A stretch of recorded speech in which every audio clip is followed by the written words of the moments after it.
네, 자자들만 하면 트럼프의 관세 엄포가 다시 이어지면서 뉴욕 증시 하락세를 면치 못하고 있습니다. 네, 이런 가운데 벤센트 재무장관은 최근 3주간의 시장 변동성을 걱정하지 않는다라는 발언까지 나오고 있는데요. 변동폭을 키우고 있는 시장입니다. 매크로인사이트 금요일에는 윤지호 경제평론가랑 함께합니다. 어서 오세요. 반갑습니다. 네, 안녕하십니까? 반갑습니다. 최근에 미국 증시가 하락을 하고 있고 3대 지수 모두 하락하면서 이제 네. 조정 국면이다라고 분석이 나오는데요. 미 증시의 하락은 먼저 어떻게 보고 계십니까? 그렇죠. 미국은 저번에도 말씀드렸던 것 같은데 네. 한 2년간 매년 20%씩 올라갔거든요. 네. 그리고 경기도 가장 좋았었고 기업 실적 기대도 매우 높았었죠. 그러다 보니까 뭐 미국 외의 시장은 좀 부진해도 미국만의 독주가 있었다면 저번에도 한번 말씀했지만 올해는 미국이 좀 부진하면 나머지 국가들이 좀 약간 주춤하고 미국이 좀 박스권 하단에 오면서 돌았으면 다른 국가 주식들은 또 치고 나가고 어쩌면 좀 미국 증시는 박스권 하단을 향해서 가는 정도로 보고 있고요. 그래서 뭐 여러 가지 이유를 근거로 대고 있지만 미국 증시가 붕괴로 갈 가능성은 낮다. 하지만 그 시점에서 우리가 뭘 해야 되냐 본다면은 그래도 미국의 시장이 더 매력적이지 않을까. 좀 그림이 나왔는데요. 네. 우리가 잘 보셔야 되는 게 당초는 2024년보다 2025년의 성장률 기대가 더 높았었어요. 네. 그래서 미국의 S&P 500 기준인데 실적 기대 수준이 매우 높았었는데 4분기 실적 딱 나오면서 내년 올해 1분기 실적 전망치가 저기 확 꺼지고 있습니다. 그러니까 지금 아까 방금 전에 나스닥만 말씀을 하셨지만 네. 사실은 S&P 500을 비롯한 전반적으로 미국의 실적에 대한 우려가 기대가 거의 낮아지고 있는 상황에 와 있다. 그래서 이걸 반영해 가고 있는 거라고 좀 보고 있고요. 뭐 그 이유로서는 뭐 다 아다시피 트럼프의 어떤 그 무역 전쟁 우려, 그다음 뭐 인플레 우려, 뭐 온갖 이유가 나오고 있지만 사실은 근본적으로 미국 실적 기대가 저의 데이터에 보여주신 것처럼 급격히 내려왔기 때문에 이걸 반영하는 시기다. 이렇게 저는 바라보고 있습니다. 트럼프의 불확실성도 있지만 미국 실적에 대한 눈높이가 지금 점차적으로 낮아지고 네. 있다라고 판단을 해주신 것 같습니다. 작년에 미증시에 랠리를 끌어온 게 M7이 되겠죠. 네. 엔비디아 없는 투자자분들은 철저하게 소외될 그쵸. 정도로 네. 엔비디아가 좀 상승세를 이끌어 왔었는데 네. 그런 M7이 최근 계속해서 좀 밀리고 있습니다. 네. 이렇게 되니까 AI 성장성에 대한 의구심도 지금 많이 나오고 있거든요. 우리 작년에 네. 이제 왜 이렇게 엔비디아가 좋았을까 네. 생각해 보면 AI 산업이 커질 것 같으니까 다들 KPX 투자 늘렸죠. 그래서 이거를 돈을 회수할 것이다 생각했는데 우리가 뒤에도 다루겠지만 어떤 매기가 등장했지 않습니까?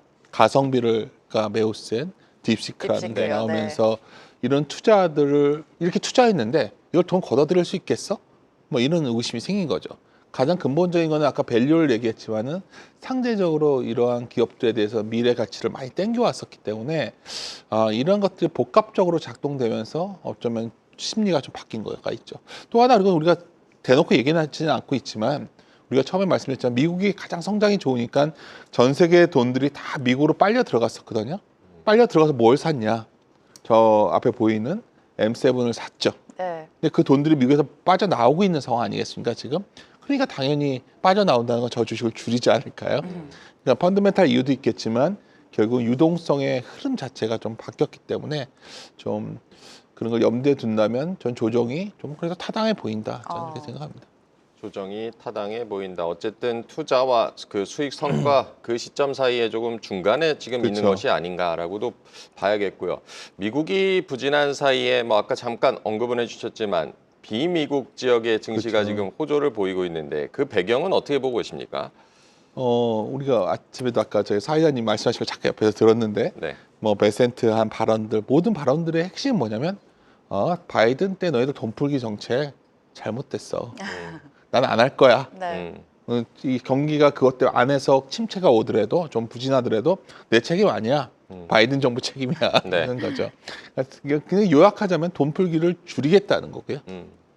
그리고 뭐 관세를 뭐든 재정 적자도 줄여야겠고. 근데 재정 적자를 줄이고 있는데 늘리는 나라들이 있죠 지금. 대표적인 게 중국이죠. 네. 그리고 유럽에서 뭐 환자라고 얘기하고 있는 독일도 돈을 계속 풀고 있고. 독일 그러다 보니까 기본적으로 돈을 푸는 나라들은 주가가 좋고 뭔가 미국처럼 뭔가 주춤해지는 나라들은 주가는 상대적으로 부진하고 이 흐름이 결국은 유동성에 기반했고요. 이 유동성에서 출발해서 보통 다음에 경기라던가 기업 쪽에서도 온기가 더 늘어나면 그 증시들은 더 좋아질 수도 있겠죠.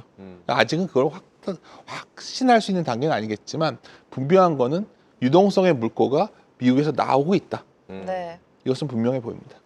지금 전 세계적으로 다 미국에 몰렸던 네. 돈이라고 하죠. 유동성이 지금 다른 나라로 가고 그쵸. 있는 양상인데 사실 중국 같은 경우에는 뭐 워낙에 경기 부양을 위해서 적극적인 부양책도 내놓고 대규모 네. 유동성도 내놓기는 했었는데 네. 최근 독일의 움직임은 좀 심상치가 않은 것 같습니다. 네. 대규모 재정 부양을 추진하고 있는데 유로존을 비롯해서 독일 그리고 중국 경제까지 앞으로 어떻게 전망하시는지 다시 한번 여쭤볼게요. 독일 같은 네. 경우에 이제 3월 18일 날 부채 제한 개정안 이게 표결이 됩니다. 최근에 되게 흥미로운 게 데이터는 안 보여드렸는데 독일 국채가 엄청 올랐어요.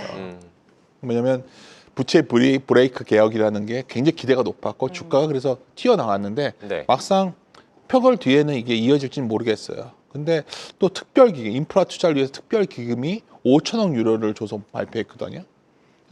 기본적으로는 뭐 이게 너무 낙관적 아니냐, 글로벌 아이비드 반응이 나와가지고 네. 좀 최근에 독일은 좀 과열 아니냐 이런 얘기도 나오고 있지만 기본적으로 아까 강조드렸듯이 정책 자체가 굉장히 그 증시에 우호적으로 가고 있고요. 중국 같은 경우에도 이번에 이제 그래프를 보여드릴 텐데 네. 뭐 시진핑 상기 정부의 지금 현재 절반을 넘었었잖아요. 근데 연임을 해야 될 거 아닙니까, 연임을. 네. 연임을 하려면 뭔가 경제 문제를 해결해야 되는데 알다시피 뭐 중국 경제가 그렇게 좋지는 않은 상황이에요. 그러다 보니까 뭐 대표적으로 중국 하면 뭐가 떠오르시죠? 부동산 침체거든요. 그러면 토지 사용권도 판매가 감소하니까 재정이 잘 유입이 안 들어오고 있고 지방 정부 부채도 해결을 해야 되는데 이것도 문제고 그래서 여력은 높지 않음에도 불구하고 4%의 재정 적자율을 유지하겠다고 한단 말이에요. 그래서 5% 성장을 하겠다. 이거 다른 말로 하면 그래서 무슨 수를 써서라도 돈을 풀겠다는 네네. 의지의 표명입니다. 그래서 특히 그 돈을 갖다 어디다 풀까는 좀 다른 부분이 있고요. 여하튼 미국 외에 중국과 독일이 이런 식의 좀 상반된 정책을 가져오고 있기 때문에 항상 뭐 금융시 투자라는 거는 어디가 좋아지면 어디가 나빠지는 데도 있거든요. 있고 이런. 예를 들어서 아까 제가 잠깐 옆에서 일찍 와서 보니까 네. 그 이유가 미국이 위스키에 보복 관세한다 그랬잖아요. 네. 그러면 우리 이제 프랑스 샴페인 매우 싸게 먹을 수 있을 것 같아요. 왜냐하면 미국에 수출을 못 할 거 아닙니까? 그럼 그 물량은 어디로 들어오겠어요? 우리한테 들어오지 않겠습니까? 그러니까 네. 이게 상대적이라는 개념으로 본다면 지금 여러 가지 오늘 같은 경우에도 이제 제가 좀 어떤 분이 연락이 오셔서 네네. 지인이 그냥 미국 빠졌으니까 큰일 난 거 아니냐? 한국 주식 빨리 도망가야 되는 거 아니야? 그러면 제가 계속 설명드리는 거는 유동성의 물꼬가 이렇게 바뀌면 반드시 다 같이 무너지진 않는다.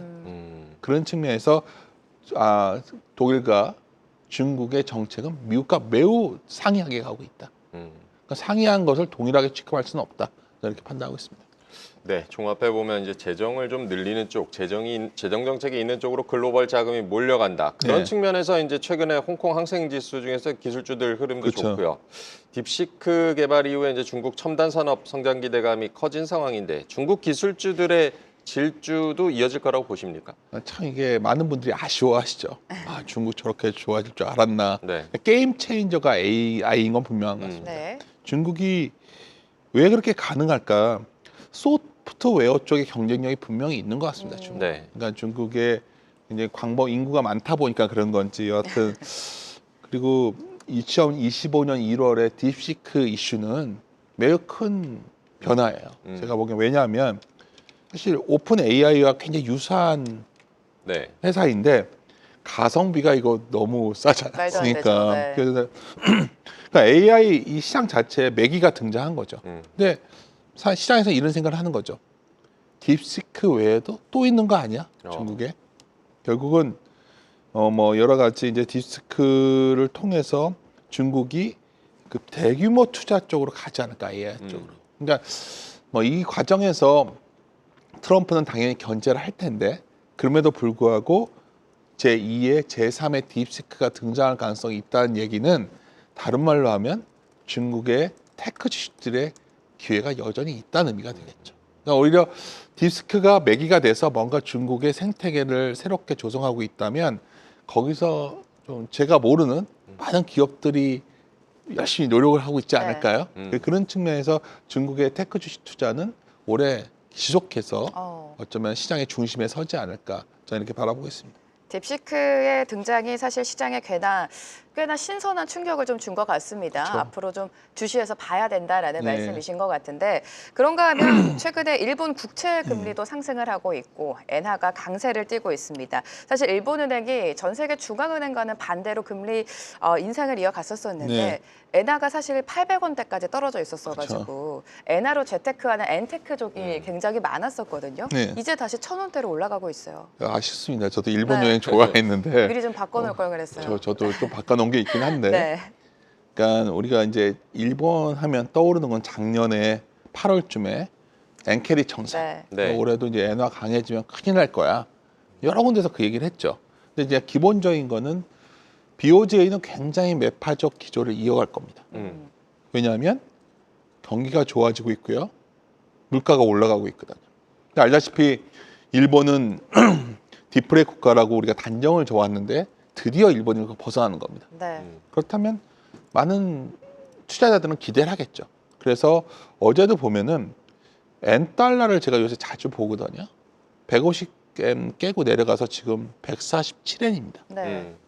그럼 아까 우리가 돈이 나와서 딴 데 가고 있다 제가 말씀을 드렸잖아요. 네. 그러니까 엔화도 이러한 돈이 가다 보니까 사실은 작년에는 BOJ 일본 중앙은행의 피봇 네. 전환을 예상하지 못했기 때문에 그냥 투기적 포지션이 순식간에 막 쇼커버링 됐고 청산됐던 거죠. 지금은 어떻죠? 우리 다 BOJ가 올해 금리 올린다고 얘기하고 있었죠. 그러니까 그 유동성을 보면은 거의 롱 포지션이에요. 다 엔화 강세를 반영하고 있기 때문에 안 나오는 겁니다. 제가 네. 이거를 얼마 전에 다른 곳 가서도 제가 한 달 전에 얘기를 했는데 네. 막 너무 걱정을 하는 거예요. 이제 엔화가 금리를 올리면 큰일 난다.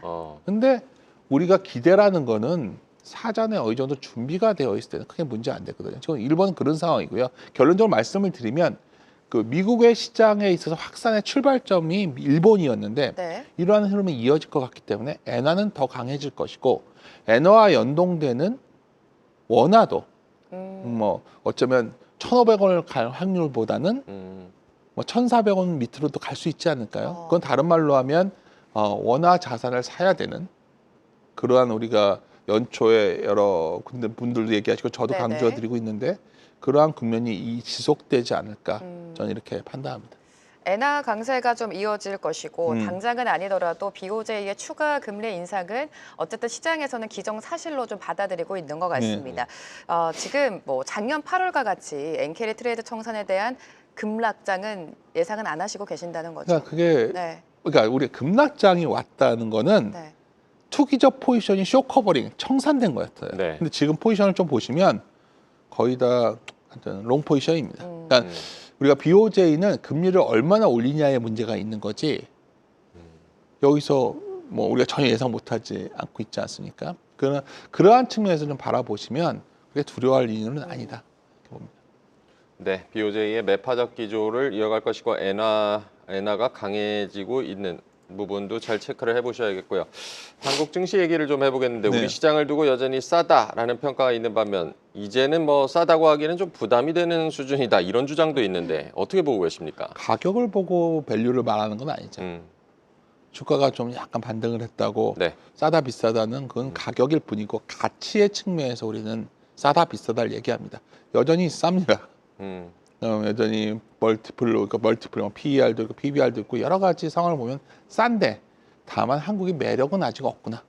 매력이라는 거는 뭔가 그 산업의 성장이 좀 확보되고 혜자가 있고 이런 걸 찾는 과정인데 그럼에도 불구하고 싸기 때문에 그 계속해서 가치를 찾는 과정 이게 이어질 것 같아요. 그래서 결론적으로 말씀드리면 2025년만 놓고 본다면 제가 이제 원래 작년 말부터 나이키라는 표현을 썼었는데 네. 좀 미국 증시는 밸류가 비싸기 때문에 미국 증시가 좀 흔들릴 때 한국 증시가 조정이 올 수 있겠다. 예, 그렇지만 그 폭은 굉장히 제한적일 거로 봤는데 여전히 그렇게 보고 있고요. 한국 증시의 가장 큰 매력 중에 하나는 여기 가치는 매우 싼데 모멘텀이 없다였는데 아까 우리가 계속 말씀드리지만 결국 기업별 산업별로 보면은 뭐 트럼프 트레이드도 있고 또 아까 예를 들어서 미국에서 네. 원유를 맞게 되면 정제 마진도 변하잖아요. 음. 최근에 뜬금없이 갑자기 정유주가 움직였던 배경들. 네. 그럼 어떻게 생각할 수 있죠? 또 예를 들어서 유가가 안정되면 싼 유가를 쓰는 어떤 기업은 좋아질 수도 있겠죠. 그러니까 제가 계속 강조드리는 건 아까 제가 와인의 예를 드렸지만 위스키를 막으면 우리가 와인을 싸게 먹을 수 있다.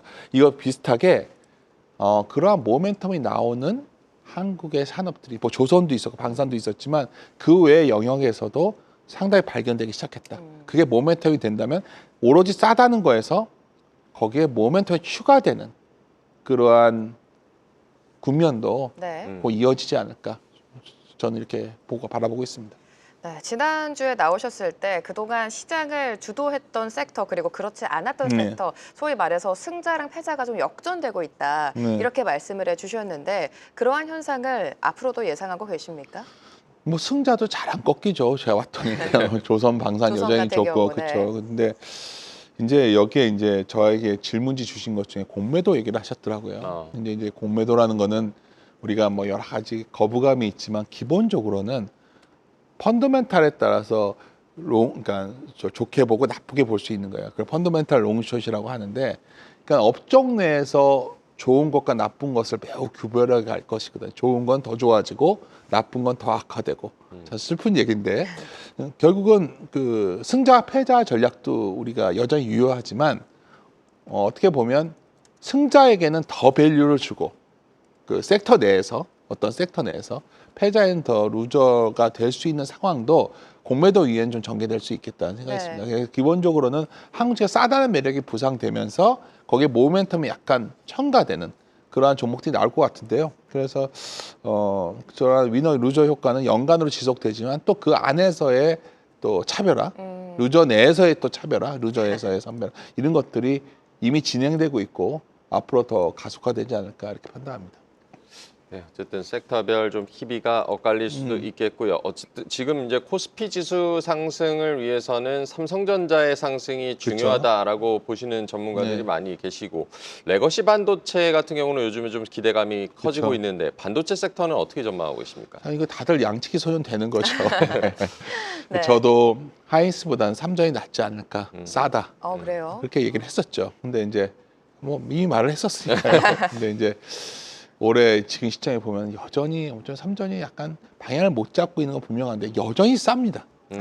싸기 때문에 뭔가 하나에 좀 여기에 뭐 우리가 흔히 음식을 먹을 때도 조미료 하나 슬쩍 넣어도 맛있듯이 뭔가 나아졌으면 좋겠는데 아까 레거시 같은 경우에 최근에 몇몇 애널리스트 분들이나 데이터를 보면 반등을 하고 있지만 네. 이게 아주 이게 막 정말 확실한 모멘텀이 될 것 같지는 않고요. 다만 계속 말씀드린 거는 우리가 주식이 정확하게 언제 좋아지는 걸 알 수 없어요. 근데 저에게 지금 전자가 여전히 쌉니까? 그리고 뭔가 모멘텀이 나온다면 돌아설 수 있으니까 물어보는 여전히 유효한 기간입니다. 그래서 뭐 전자가 최선호주가 될 수는 없겠지만 네. 그래도 어떤 분들 이런 분들이 있을 수 있지 않을까요? 상대적으로 나는 손해 보는 건 좀 겁나고 예금 이자보다 나은 투자가 뭐가 있을까? 물어보신다면 그러면 삼성전자. 삼전자가 네. 좋은 대안이 될 수 있다. 이 정도 말씀드리고 싶네요. 삼성전자를 바라보는 시각이 여전히 우리가 싼 거는 아는데 네. 그다지 좀 매력적이지 않다. 많은 투자자분들이 이렇게 평가를 하시는 그쵸. 것 같습니다. 네. 외국인의 입장도 마찬가지인 것 같아요. 외국인이 하이닉스는 담습니다만 삼성전자를 계속해서 매도하는 이유도 그것이 될 것 같은데 앞서서 공매도 이야기 살짝 해주시지 네. 않았습니까? 외국인의 자금이 좀 돌아오기를 기다리면서 어떤 섹터를 지금 봐야 되는 겁니까? 그러니까 외국인들이 들어온다면 기본적으로는 뭐 좀 밸류도 매력이 있으면서 모멘텀이 존재해야 되는데 네. 여기서 또 삼성전자 얘기를 안 할 수가 없는 게 우리 시장이다 삼성전자 얘기하는 거는 외국인들이 돌아온다면 한국에서 뭘 사겠습니까? 그냥 이러한 대표주를 사겠죠. 그래서 외국인들이 돌아오냐 안 돌아오냐가 매우 중요한데 그런 의미에서 본다면 이번에 공매도 재개되는 거는 확실히 외국계 자기 펀드한테는 좀 우리의 유인책이 될 것이다. 우리가 주식을 살 때 투자라는 게 반드시 우리가 돈을 벌 수 있는 것만 가능성을 보는 게 아니라 리스크를 동시에 체크할 수 있어야 투자에 들어오는데 그런 의미에서 본다면 뭐 3월 말 공매도 재개 이후에 이 대형주들의 수급에는 좀 더 개선 요인이 생기지 않을까 이렇게 바라봅니다. 공매도 재개 이후에 대형주들 수급에 개선이 있을 수 있다라고 봐주셨고요. 어제 민주당 주도로 이제 상법 개정안이 통과가 됐는데요. 지배구조 개선, 소액주주 보호가 주요 골자이기도 하고 우리 증시에 좀 밸류업에 도움이 될까요? 어떻게 보십니까? 굉장히 획기적인 우리 발전이겠죠. 통과 여부를 떠나서 네.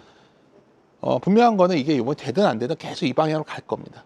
그 중에 핵심은 결국은 이사 충실의 대상이 여기 나온 것처럼 회사가 아니라 회사 및 주주로 확대된다는 것이고 이게 만약에 뭐 가결 여부를 떠나서 앞으로는 계속해서 배당이라는 단어가 우리에게 매우 중요해질 것 같아요. 오늘 서울보증보험이라는 회사가 네. 상장을 했단 네네. 말입니다. 근데 왜 이렇게 인기가 좋냐면 배당 수익률이 좋기 때문이거든요. 그러니까 우리에게는 이제 안정적 배당이라는 거 그리고 밸류에이션 매력 이게 다른 말로 하면 뭘까요? 가치라는 개념입니다. 그러니까 한국 증시의 상법 개정안이 이번에 이제 추진 정도에 따라서 가치주들이 완전 소외되었던 상황에서 아까 말했죠 우리가 항상 성장만 봤잖아요. 좀 가치주가 좀 재평가되는 상황이 기대되고요. 잘 보시면 가치주 중에는 굉장히 불확실성이 컸던 영역이 많습니다. 우리나라 불확실성이 컸던 영역 보면 내수가 있지 않았습니까? 네. 그런 기업들에서도 수혜가 기대되는 업종이 나올 수 있기 때문에 결론적으로 말씀드리면 상법 개정안이 이번에 본회의에서 가결이 되든 안 돼, 가결된 뒤에 거부되든 안 되든 네. 이 방향이 돌이켜질 수는 없다 보고 있어요.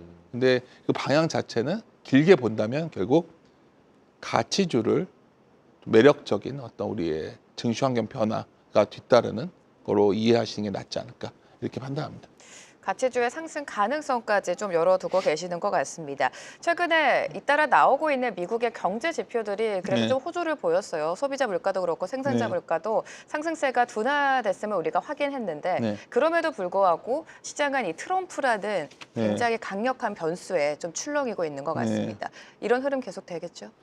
트럼프도 네. 문제지만 트럼프의 강요들의 발언이 일기 때와 다릅니다.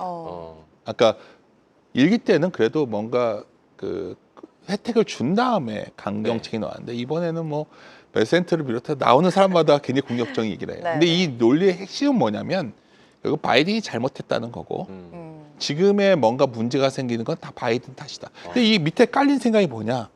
최종적인 거는 미국의 쌍둥이 적자를 해결하고 싶은 거거든요. 네. 근데 그거 해결하려면 저번 시간에도 제가 저번 주 금요일에 동일한 얘기를 드렸는데 미국의 금리를 낮춰야 됩니다. 낮출 방법이 여러 가지가 있겠지만 굳이 지금 경기가 아주 좋을 필요도 없겠죠. 여러 가지 그런 것들이 복심이 보이기 때문에 네. 미국 증시에 돈이 자꾸 나오고 있는 겁니다. 근데 이걸 갖고서 글로벌 증시가 붕괴된다 시나리오보다는 그 유동성이 뭔가 수익을 쫓아 어디로 갈 것이냐로 초점을 맞춘다면 매일 아침에 미국 증시 등락 보고서 오늘의 한국 증시를 판단할 이유는 없는 거죠. 네. 그게 제가 봤을 때 현재 투자자가 시장을 바라보는 매크로한 인사이트가 필요하다면 이걸 좀 다르게 보셔야 되는 국면에 오지 않았나 저는 이렇게 판단하고 있습니다. 네, 뉴욕 증시와 한국 증시의 디커플링이 지속되는 상황이라고도 짚어주셨고 이제 앞으로 이제 시장 대응 전략도 정리를 해주실까요? 뭐 시장 대응이야 뭐 항상 똑같지 않겠습니까? 우리가 현재 우리 증시가 좀 더 발전하는 방향으로 가고 있는 거라면 즉 가치를 중시하고 주주의 이익을 개선하는 방향으로 간다면 결국 우리가 어떤 시점에 모든 판단은 가격이 아니라 가치를 얻어야 됩니다. 그러니까 지금 어떤 우리가 갖고 있는 포트폴리오가 가치에 좀 충실해져 있냐 아니면 지나치게 그냥 순간의 유행에 편승해 있냐. 미국 주식이 그런 거였겠죠. 다들 뭐 유행 따라 가듯이 했지만 네. 돌이켜 생각해 보면 쌌던 것들이 이미 우리 연간으로 보면 상당히 효과가 있었다. 그리고 지금이라도 늦지 않았다는 거죠. 여전히 가격보다는 가치를 판단 근거로 삼아서 시장을 바라보신다면 그렇게 불안하실 장이 아니다. 저는 이렇게 판단합니다. 네, 우리 증시도 긍정적인 방향으로 가고 있다. 가격이 아닌 가치를 얻어야 한다라고도 정리를 해주셨습니다. 오늘 매크로인사이트 윤지호 경로평론가와 함께했습니다. 고맙습니다. 네, 감사합니다. 고맙습니다. 계속해서 다양한 경제 이슈를 알고 싶다면 구독과 좋아요, 알림 설정 부탁드립니다. AI 캐스터 권미정이었습니다.